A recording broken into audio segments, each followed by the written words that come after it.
I am very pleased and greatly honored to be here with you at the University of Oxford, one of the most prestigious and oldest universities in the world.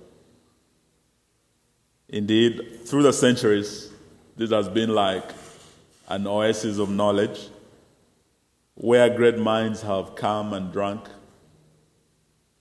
and great leaders, including the current Prime Minister of the United Kingdom, the former Prime Ministers, Tony Blair, Margaret Thatcher, and great leaders of the world, including Bill Clinton, the President of the United States, Indira Gandhi of India, to name but a few. It is a great privilege to be here, though we're not graduates of Oxford, though many of us would have loved to be. And we wish you well in today's rugby match. But in a way, we have also come here from different parts of the world to also drink from these oases of knowledge through the ideas and experiences we are going to share today. We are very, very sure that when we leave here, what would come out of the discourse we would have here, the discussions, will in a big way change many things, particularly in countries where we come from that are facing great challenges. We are also very pleased that we could have met at this time when the world is experiencing great challenges, the growing population, climate change. As I left Kenya, we're experiencing floods that are totally unprecedented. As I went to Paris, we heard about the floods in India. But when I arrived in London, I think 2 days ago, I was very surprised that the floods that I thought I had left back home were also right here in Cumbria in northern England, and we were touched in a way that we've come to realize that the world has truly become a global village. And what happens in Kenya, what happens in Cumbria or in India, touches all of us. So therefore, as we meet here to share ideas, we know how important it is for the world and not just for our countries. Speaking of my country, Kenya, it is categorized as a chronic water-scarce country that gets just about 526 cubic meters per capita, which is far below the global threshold of 1,000 cubic meters. My country has 80% of its landmass that is arid and semi-arid, and therefore just about 20% is where the majority of the population, actually 80% of the population lives, where they have enough rainfall, but 80% of the country experiences very severe water shortage. And with the rising population at independence in 1963, we were just about 10 million Kenyans. But at the beginning of the millennium, when we set the Millennium Development Goals, we were about 30 million Kenyans. But in September, when we went to New York to look at the MDGs and transition to the SDGs, we are talking of 44 million Kenyans. By 2030, when we'll be meeting again, God willing, to look at the realization of the SDGs, it is estimated that we'll have about 80 million Kenyans. This growing population presses very heavily on the scarce water resource, and therefore it is absolutely necessary to come up with new innovative ways to meet these challenges. And that is why we are very pleased to be part of this distinguished gathering today to look at ways and means of dealing with these challenges.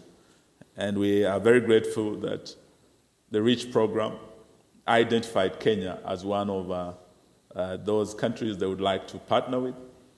And I was particularly touched as I talked to Professor Gray that they have chosen Turkana and Kitui, which is areas that actually are absolutely water scarce and have great challenges to start from.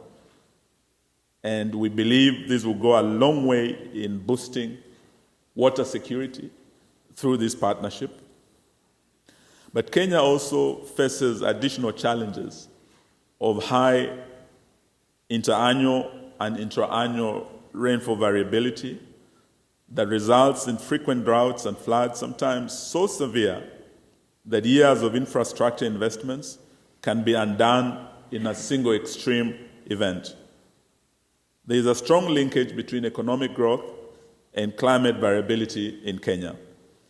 Studies by the World Bank in 2004 estimated that losses from climate variability averages about 2.4% of GDP per year, with a further 0.5% loss from water resource degradation, thereby seriously impacting on the country's competitiveness. Distinguished ladies and gentlemen, the poorest segment of our society are often the hardest hit by these climate extremes. It is the poor who are usually displaced from their homes during times of floods. It is also the poor who lose their means of livelihood, such as cattle, during times of drought.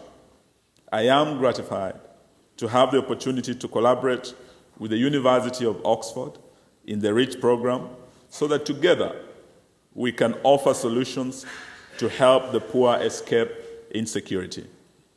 Distinguished ladies and gentlemen, let me share with you the legal and institutional outlook of the water sector in Kenya.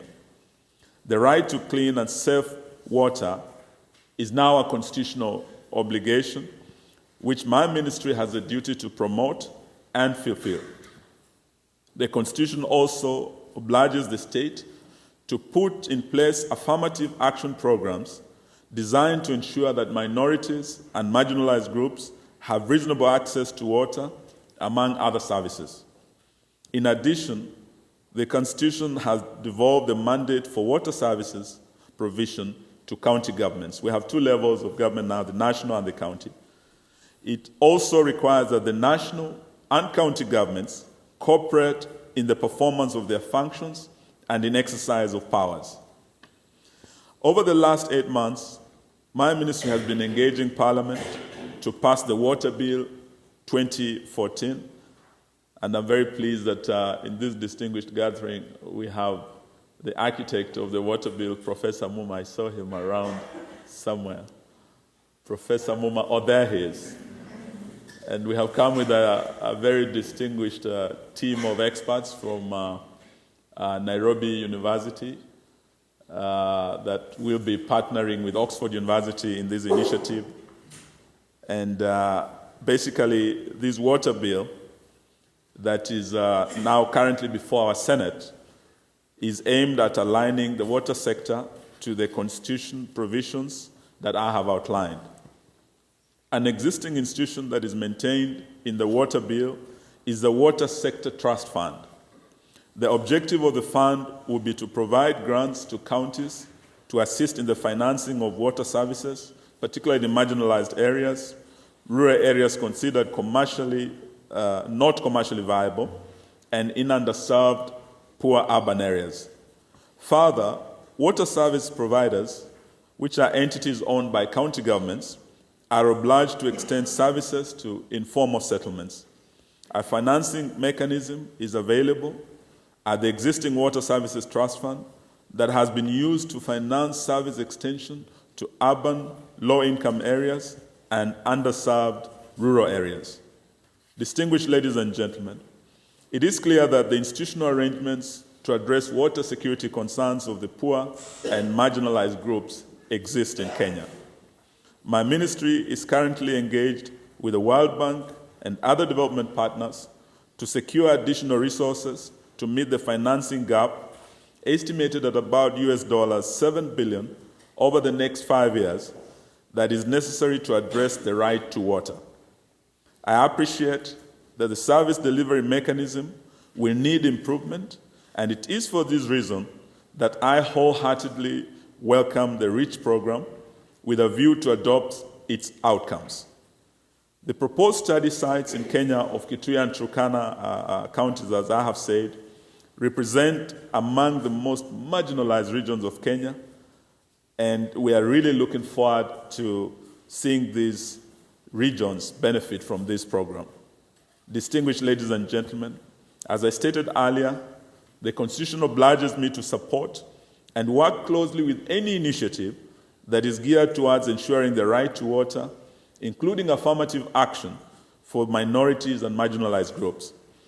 I therefore wish to pledge my support and that of my ministry to this initiative by the University of Oxford to ensure the water security for our people. Thank you so much for having us.